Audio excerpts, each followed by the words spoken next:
গত ফেব্রুয়ারিতেও নিয়োগ বিজ্ঞপ্তি দেয় কৃষি বিপণন দফতর। সেই মতো 14 জন চুক্তিভিত্তিক ইঞ্জিনিয়ারকে নিয়োগও করা হয়। কিন্তু এই নিয়োগের জন্য কি অর্থ দফতরের অনুমতি নেওয়া হয়েছে, উঠছে প্রশ্ন। পশ্চিমবঙ্গ এগ্রিকালচারাল মার্কেটিং বোর্ড কৃষি বিপণন দফতরের অধীনস্থ স্বশাসিত সংস্থা। এই সংস্থায় চুক্তিভিত্তিক কর্মী নিয়োগের জন্য 19 ডিসেম্বর বিজ্ঞপ্তি প্রকাশ করা হয়, যা নিয়ে বিতর্ক। অর্থ দফতরের অনুমোদন না নিয়েই এই নিয়োগ বিজ্ঞপ্তি দেওয়া হয়েছে বলে অভিযোগ। এর ঠিক 10 মাস আগে ফেব্রুয়ারিতেও এগ্রিকালচারাল মার্কেটিং বোর্ড একটি নিয়োগ বিজ্ঞপ্তি প্রকাশ করে। ফেব্রুয়ারির এই বিজ্ঞপ্তিতে চুক্তিভিত্তিক 14টি পদে নিয়োগের কথা বলা হয়। সাব অ্যাসিস্ট্যান্ট ইঞ্জিনিয়ার সিভিলে 9 জন, সাব অ্যাসিস্ট্যান্ট ইঞ্জিনিয়ার ইলেকট্রিক্যালে 2 জন, অ্যাসিস্ট্যান্ট ইঞ্জিনিয়ার সিভিলে 2 জন এবং অ্যাসিস্ট্যান্ট ইঞ্জিনিয়ার ইলেকট্রিক্যালে 1 জন। এই 14 জনকে নিয়োগও করা হয়েছে। তাৎপর্যপূর্ণ বিষয় হলো 3রা মে মুখ্য সচিবের দফতর থেকে একটি নির্দেশিকা প্রকাশ করা হয়।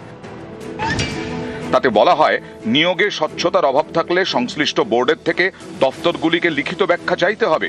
সময়ের মধ্যে জবাব না দিলে কর্তব্যে গাফিলতি হিসেবে গণ্য করা হবে, যথাযথ ব্যবস্থা নেওয়া হবে।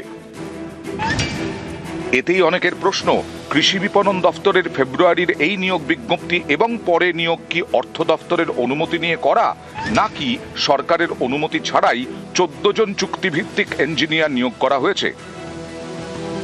এই প্রশ্নগুলি এখন জোরালোভাবে উঠছে, কারণ ডিসেম্বরে এই কৃষি বিপণন দফতরই রাজ্য সরকারের অনুমতি না নিয়ে নিয়োগের বিজ্ঞপ্তি দিয়েছে বলে অভিযোগ। কৃষি বিপণন মন্ত্রী বেচারাম মান্নার অবশ্য দাবি, অনুমোদন নাকি লাগে না। সোমরাজ বন্দ্যোপাধ্যায়, নিউজ 18 বাংলা। উন্নাও ধর্ষণে দিল্লি হাইকোর্টের নির্দেশকে জামিন নির্দেশ চ্যালেঞ্জ করে সুপ্রিম কোর্টে সিবিআই। উন্নাও ধর্ষণে সাজাপ্রাপ্তকে শর্ত সাপেক্ষে জামিন। বিজেপির প্রাক্তন বিধায়ক কুলদীপ সিং সেনগারের জামিন। দিল্লি হাইকোর্টের নির্দেশকে চ্যালেঞ্জ সিবিআই। সুপ্রিম কোর্টে এসএলপি দাখিল সিবিআই। বিচারপতির ভূমিকায় প্রশ্ন নির্যাতিতার মায়েরও। তার অভিযোগ, একতরফা নির্দেশ দেওয়া হয়েছে। বুধবার নির্যাতিতাকে নিয়ে ইন্ডিয়া গেটে প্রতিবাদে বসেন মা। তাদের টেনে হিঁচড়ে তুলে দেয় পুলিশ। सुप्रीम कोर्ट जा रही हूँ, मैं सुप्रीम कोर्ट से न्याय लूंगी। हम सुप्रीम कोर्ट चल रहे हैं। सुप्रीम कोर्ट मेरे से आप 1000 सवाल कर लो, मैं 1000 सवाल का जवाब दूंगी, लेकिन यहाँ नहीं। उनकी कैंसिल की जाए, बेल खारिज की जाए, हमको उसी में न्याय मिलेगी। जज साहब ने टाइम नहीं दिया, केवल 2 बात कह के बस अपना कमरे में घुस गए, न बैठे न कुछ। 53 पेज का पन्ना रहा पेज, कुछ नहीं, खाली उनने अपनी होते हुए उनको बेल देते हुए और बस तुरंत कमरे में घुस गए। हम लोग सेव नहीं है जब तक का ये अंदर नहीं जाएगा। हम सर सुप्रीम कोर्ट जाएंगे, सुप्रीम कोर्ट से हमको न्याय मिलेगी। हमको ये पूरा भरोसा है सुप्रीम कोर्ट पर। উন্নাও নিয়ে আক্রমণ অভিষেকের। বিজেপি বিধায়কের জামিনে তোপ x post Abhishek Bandyopadhyay. BJP শাসিত রাজ্যে নারী নিরাপত্তা নিয়ে প্রশ্ন। এক স্যান্ডেলে অভিষেক লিখেছেন, ধর্ষণে অভিযুক্ত বিজেপি বিধায়ক কুলদীপ সেঙ্গারকে জামিন দেওয়া হলো।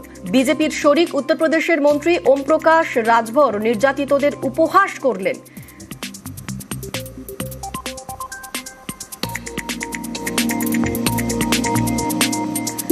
বিজেপি নেতৃত্বের মুখে কোনো কথা নেই।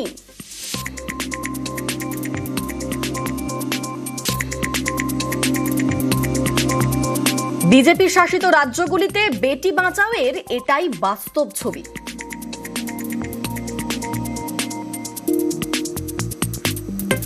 যখন ধর্ষণে অভিযুক্তরা প্রকাশ্যে ঘুরে বেড়ায় আর মন্ত্রী অত্যাচারীদের নিয়ে মজা করেন, তখন আমরা প্রত্যেক মেয়ে, প্রত্যেক নারী ও প্রত্যেক পরিবার যারা বিচার চাইছেন তাদের কাছে ব্যর্থ হই। এক স্যান্ডেলে পোস্ট করেছেন অভিষেক বন্দ্যোপাধ্যায়।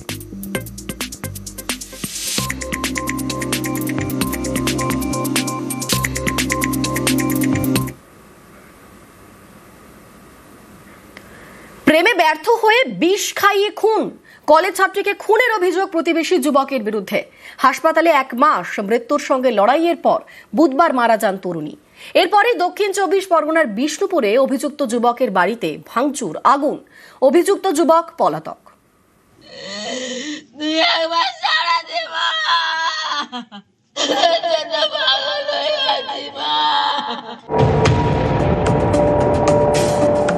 দক্ষিণ 24 পরগনার বিষ্ণুপুর। এখানকার রঘুদেবপুরের বাসিন্দা চন্দ্রানী নস্কর, কলেজ ছাত্রী। প্রেমে ব্যর্থ হয়ে তাকে বিষ খাইয়ে খুন করা হয়েছে বলে অভিযোগ। অভিযোগের আঙুল প্রতিবেশী যুবক বিশাল নস্করের দিকে। বৃহস্পতিবার ভোরে এই যুবক ও তার আত্মীয়দের বাড়িতে ভাঙচুর চালানো হয়। বাড়িতে আগুনও লাগিয়ে দেওয়া হয়। অভিযুক্তর বাড়িতে ক্ষোভের আগুন, আর নিহত ছাত্রীর বাড়িতে বুক ফাটা কান্না। কম্পিউটারে যেতে, কম্পিউটার থেকে আমার মেয়ে বাড়ি এসেছে, ঘুমিয়ে সঙ্গে সঙ্গে উঠে পড়েছে, খালি বমি হচ্ছে। ও বলছে সে মানে, ও মা আমার তুমি এতে নিয়ে চলো, ডাক্তারখানা নিয়ে চলো, আমার খুব কষ্ট হচ্ছে। আমি তখন আমার মানিককে নিয়ে চলে গেছি। তখন ও বলেছে কি ছিল আমি জানিনি, সবুজ রঙের ওই আমার খাইয়েছিল। তখন ওনারা বলে ওটা বিশাল। ঠাকুরপুকুর কলেজের সেকেন্ড ইয়ারের ছাত্রী চন্দ্রানী, তার প্রতিবেশী বিশাল নস্কর। অভিযোগ, চন্দ্রানীকে দীর্ঘদিন ধরে প্রেমের প্রস্তাব দিচ্ছিলেন বিশাল, কিন্তু বারে বারেই তা প্রত্যাখ্যান করেন কলেজ ছাত্রী। এরপরেই ষড়যন্ত্র। পরিবারের দাবি, গত 25শে নভেম্বর এলাকার একটি কম্পিউটার সেন্টারে যান চন্দ্রানী। ফেরার পথে দেখা হয় বিশালের সঙ্গে। অভিযোগ, চন্দ্রানীকে অন্তত একবারের জন্য কোল্ড ড্রিঙ্কস খেতে অনুরোধ করেন বিশাল। সেই কোল্ড ড্রিঙ্কসেই মেশানো ছিল বিষ। বিশ্বাস করে সেই কোল্ড ড্রিঙ্কস খান চন্দ্রানী। বাড়ি ফিরে অসুস্থ বোধ করেন। মা বাবাকে গোটা ঘটনা জানান। সেদিনই চন্দ্রানীকে নিয়ে যাওয়া হয় স্থানীয় নার্সিং হোমে। সেখান থেকে দক্ষিণ কলকাতার বাঙুর হাসপাতালে প্রায় 1 মাস মৃত্যুর সঙ্গে পাঞ্জা লড়েন। বুধবার রাতে মৃত্যু হয় তার। পরিবারের দাবি, কোল্ড ড্রিঙ্কস খাওয়ানোর নামে চন্দ্রানীকে বিষ খাইয়েছিল বিশাল। এ নিয়ে বারুইপুর থানায় তারা অভিযোগ জানান, কিন্তু পুলিশ কোনো ব্যবস্থা নেয়নি বলে অভিযোগ। বিশাল সেটা জানতো কম্পিউটারটা কখন ছুটি হয় কি হয়। ও সেই সুযোগ নিয়ে যখন আমার মেয়ের ছুটি হয় সেই সময় ও গিয়েছিল, গিয়ে আমার মেয়েকে ভুল বুঝিয়ে নিজে হাতে বিষটা কিনে খাইয়ে দিয়েছে। আর আমার মেয়েকে পরিকল্পিতভাবে খুন করলো। আজকে 1 মাস হয়ে গেল, একজনকেও অ্যারেস্ট করলো না। তরুণীর মৃত্যুর খবর চাউর হতেই এলাকায় উত্তেজনা ছড়ায়। অভিযুক্ত বিশাল এবং তার আত্মীয়ের বাড়িতে এদিন ভাঙচুর চালানো হয়, লাগিয়ে দেওয়া হয় আগুন। তিনখানা তালা মারা ছিল, তালাগুলো সব ভেঙেছে ওরা, ভেঙে গাড়িটাকে টেনে বের করছে। 2খানা সাইকেল ফের পুরো চিমনি এসি কিচ্ছু নেই, পুরো নতুন গাড়ি ফাড়ি সব পুরো আগুন দিয়ে জ্বালিয়ে দিয়েছে। দক্ষিণ 24 পরগনা থেকে অর্পণ মণ্ডল, নিউজ 18 বাংলা।